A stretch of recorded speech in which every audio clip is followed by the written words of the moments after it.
Rio se réveille et se retrouve dans un royaume de nuages avec un ange debout devant lui. Tout d'abord, l'ange l'informe qu'il est récemment mort, mais il lui dit aussi que Rio n'ira pas dans l'au-delà.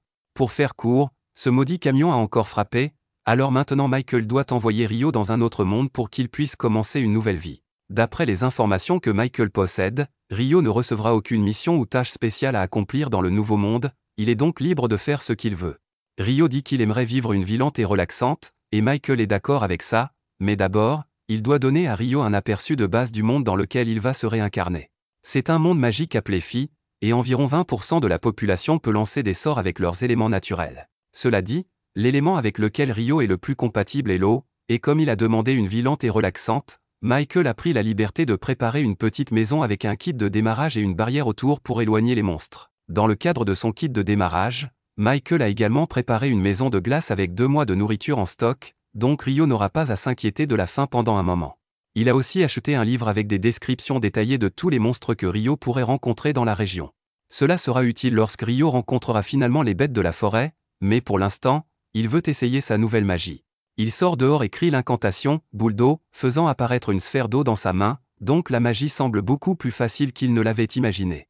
Mais il peut aussi le faire simplement en pensant à une boule d'eau, donc l'incantation n'est pas vraiment nécessaire. Maintenant qu'il sait qu'il peut utiliser la magie, il se dirige directement vers le bain public et commence à remplir la baignoire d'eau, mais il réalise vite qu'il ne sait faire que de l'eau tiède. Il n'y a aucun moyen qu'il puisse profiter d'un bain qui n'est pas chaud, alors il sort et commence immédiatement à travailler sur un feu pour chauffer l'eau, mais malheureusement, il n'a aucune idée de comment allumer un feu comme ça.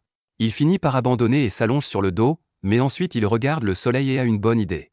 Rio prend un bassin et le remplit d'eau, puis il essaie de se concentrer pour comprimer l'eau tout en retirant la chaleur. Finalement, de la glace commence à se former, et après un peu plus de pratique, il est capable de façonner la glace en une loupe pour pouvoir utiliser le soleil pour allumer un feu. Il utilise ensuite ce feu pour chauffer un bain de glace, donc à la fin du premier jour, il peut enfin se détendre. Avec ce qu'il a appris en créant de la glace, il devrait être capable de créer de l'eau chaude tout seul s'il ajoute simplement de la chaleur à l'eau, donc il devra commencer à s'entraîner bientôt.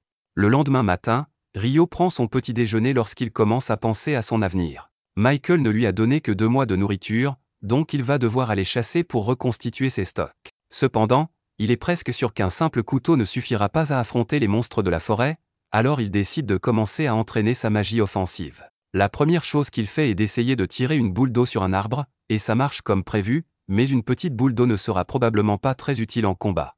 Cependant, il connaît un moyen de renforcer l'impact de l'eau, alors il forme une autre boule d'eau, mais cette fois il concentre toute l'eau en un seul point pour augmenter la pression.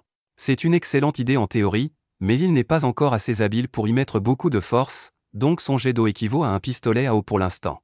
Rio repense à quelque chose que Michael lui a dit avant sa réincarnation, la magie, c'est une question d'imagination, donc il doit avoir une image claire de ce qu'il essaie de faire et continuer à travailler jusqu'à ce qu'il s'améliore. Après quelques jours de pratique constante, les jets d'eau de Rio commencent à être corrects, mais ils sont encore loin d'être assez puissants pour tuer un monstre. De plus, Rio a aussi réussi à maîtriser la création d'eau chaude, donc il peut maintenant se préparer des bains chauds quand il veut, même s'il doit encore travailler sur le contrôle de la température. Le lendemain matin, il veut recommencer à travailler sur sa magie de glace, alors il sort et essaie de créer de la glace à partir de rien cette fois. Cela demande beaucoup d'efforts, mais il finit par réussir à invoquer de la glace à partir de rien, même si cela a pris 3 à 4 jours ouvrés pour se former, et il n'arrive pas à la lancer aussi facilement que l'eau. Jusqu'à présent, l'entraînement au combat ne s'est pas très bien passé puisqu'aucun des sorts qu'il a imaginés n'a été efficace, mais pendant les heures suivantes, Rio continue de s'entraîner autant qu'il peut jusqu'à ce qu'il s'effondre au sol, épuisé par la perte de mana. Il décide d'arrêter pour aujourd'hui, mais le lendemain matin, dès que son mana est récupéré, il recommence à s'entraîner. Cela devient la routine quotidienne de Rio pendant les semaines suivantes, et après tout son entraînement, il est maintenant capable de former de la glace instantanément, donc c'est une attaque viable maintenant. Avec son nouvel arsenal de sorts d'attaque enfin complet et ses réserves de nourriture presque épuisées, Rio se rend dans la forêt pour la première fois pour commencer sa chasse. Il repère immédiatement une paire d'empreintes d'animaux, alors il les suit jusqu'à ce qu'il arrive finalement à une rivière voisine. Pendant qu'il est là, il parvient à trouver du silex au bord de la rivière, et il peut l'utiliser pour allumer des feux en le frappant contre le tranchant de son épée. Pendant qu'il est là, il prévoit aussi de cueillir des herbes de détoxification au cas où il en aurait besoin, et soudain, il entend un grognement grave derrière lui. Lorsqu'il se retourne, il trouve un sanglier inférieur qui le fixe, et il est complètement paralysé. Le sanglier commence à charger Rio, mais c'est la première fois qu'il doit se battre pour sa vie, donc il a du mal à penser à ce qu'il doit faire. Juste au moment où le sanglier est sur le point de le frapper, il parvient à se ressaisir et saute sur le côté pour éviter de se faire piétiner, mais il ne semble pas que le sanglier en ait fini avec lui. Heureusement, Rio a finalement retrouvé son calme, alors que le sanglier court vers lui, il crée une piste de glace pour le faire glisser, puis il forme plusieurs pointes de glace droit sur le chemin du sanglier, entraînant sa mort immédiate et brutale. Après avoir préparé la viande de sanglier, Rio jette un coup d'œil au livre des monstres pour lire à son sujet, et apparemment, le sanglier inférieur est le monstre le plus faible que l'on puisse rencontrer dans cette forêt.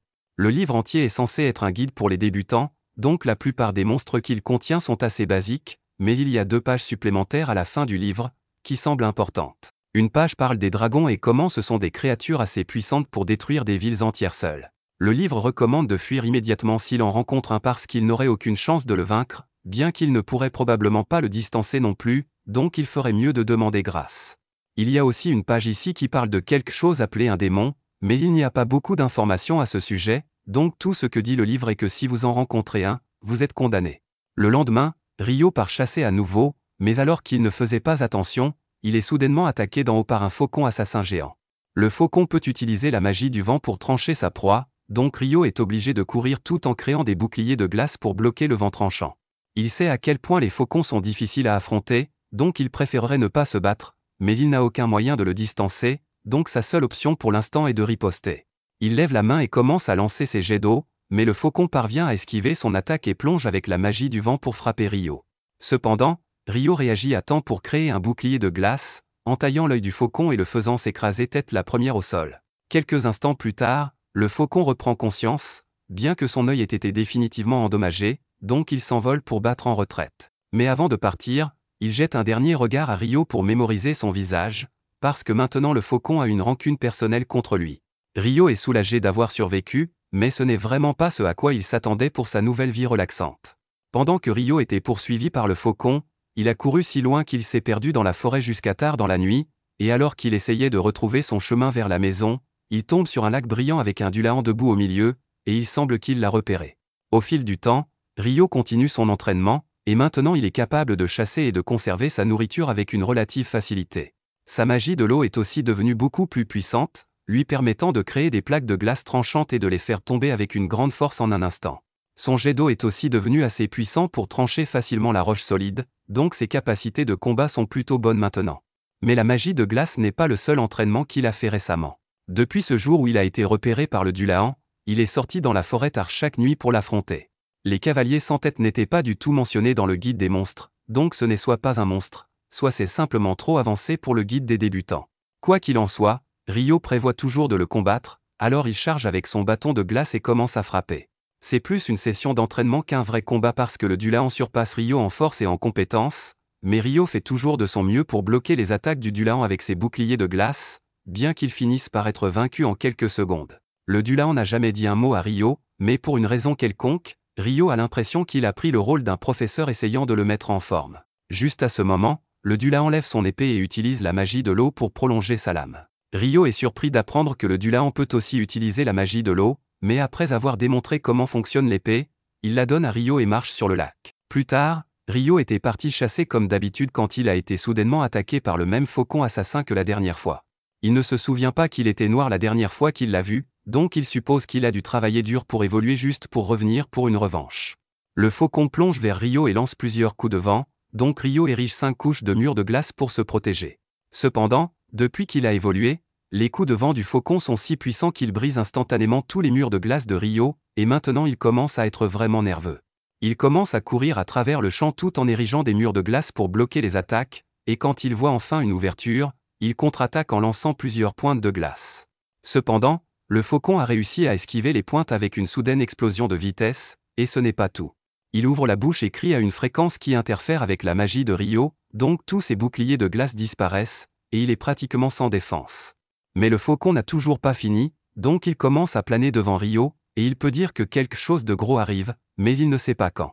Quelques instants plus tard, Rio peut sentir l'électricité dans l'air alors qu'un éclair est tiré droit sur lui, et une attaque comme ça aurait été fatale, mais heureusement, il a pu utiliser un bâton comme paratonnerre et sauter pour se sauver. Pendant que Rio se remet du choc partiel qu'il vient de recevoir, Le faucon descend et essaie de l'achever avec ses serres, mais à la dernière seconde, Ryo sort son épée de glace et part l'attaque. Le faucon l'affronte encore quelques fois, mais grâce à tout l'entraînement de Ryo avec le Dulahan, il est capable de repérer rapidement une brèche dans les défenses du faucon et de le poignarder dans le cou. Après que le faucon est tombé au sol, Ryo s'approche de lui parce qu'il peut comprendre ce qu'il ressent. Il a perdu un œil à cause de Ryo, donc il voulait désespérément prouver qu'il était plus fort que lui, c'est pourquoi il a évolué en premier lieu, mais Ryo a aussi passé son temps à essayer de devenir fort, donc à la fin, le faucon a quand même perdu. Après ça, Ryo commence à rentrer chez lui, mais à sa grande surprise, il est soudainement confronté à un dragon. Il se souvient de ce que le livre disait sur les dragons étant invincibles, donc il pense qu'il est condamné, mais à sa surprise, le dragon commence à lui parler par télépathie. Le dragon ne semble pas vouloir blesser Ryo d'aucune façon, en fait, il est juste coincé ici parce qu'il cherche actuellement un faucon noir qui est passé par ici, donc il se demandait si Ryo l'avait vu dans les parages. Ryo est content que le dragon ne soit pas hostile, mais il parle probablement du faucon qu'il vient de tuer, donc il s'excuse profondément et explique que le faucon l'a attaqué, donc il n'avait pas d'autre choix que de le tuer. Le dragon est surpris d'entendre qu'un humain comme Ryo a pu tuer un faucon, mais il ne semble pas trop contrarié. D'un autre côté, le dragon est plutôt intrigué par l'épée que Ryo porte parce qu'il la reconnaît comme celle du roi des fées, et pour qu'il l'ait donnée à un jeune garçon, Ryo a dû faire quelque chose pour gagner ses faveurs. Le dragon a pris Ryo en affection, et Ryo a quelques questions qu'il espérait poser puisqu'il n'a toujours pas beaucoup d'informations sur ce monde. Lui et le dragon finissent par parler pendant quelques heures jusqu'à tard dans la soirée, mais leur conversation est interrompue parce que le dragon doit rentrer chez lui maintenant. Ryo le remercie d'avoir répondu à ses questions, et le dragon le remercie aussi parce que ça fait une éternité qu'il n'a pas eu une conversation aussi intéressante. Ils se disent au revoir, mais pendant ce temps, Michael est au paradis en train de revoir les papiers de la réincarnation de Ryo quand il remarque quelque chose qu'il a manqué plus tôt. Il semble que Ryo ait reçu le trait caché de jeunesse éternelle pour une raison quelconque, et Michael trouve ça étrange parce qu'il n'a pas vu quelqu'un avec un trait caché depuis qu'il a envoyé une héroïne à Phi il y a 10 000 ans.